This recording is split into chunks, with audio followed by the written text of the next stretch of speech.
যে বিএনপি হাদির মতো জুলাই যোদ্ধা শহীদ হওয়ার পরে তাকে নিয়ে বাজে মন্তব্য করতে পারে, তার জানাজাকে ষড়যন্ত্র হিসেবে উল্লেখ করতে পারে, সেই বিএনপি যদি নির্বাচিত হয়, সরকার গঠন করে, তারা জুলাই যোদ্ধাদের নিরাপত্তা দেবে? আপনারা অনেকেই শুনে থাকবেন, বিএনপি নেত্রী নীলুফার মনি গতকাল ওসমান হাদিকে গিনিপিগ বলে উল্লেখ করেছেন এবং তার জানাজাকে ষড়যন্ত্রের উপরে ষড়যন্ত্র হিসেবে উল্লেখ করেছেন, আখ্যা দিয়েছেন।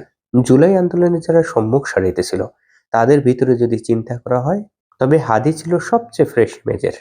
তার বিরুদ্ধে কোনো ধরনের অভিযোগ ছিল না, কোনো ধরনের চাঁদাবাজি দুর্নীতির অভিযোগ ছিল না, কোনো ধরনের অভিযোগই ছিল না।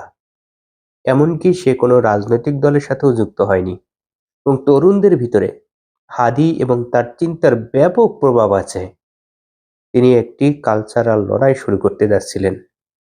তার এবং তার চিন্তার যে প্রভাব তরুণদের মধ্যে, সেটা কেউ অস্বীকার করতে পারবে না।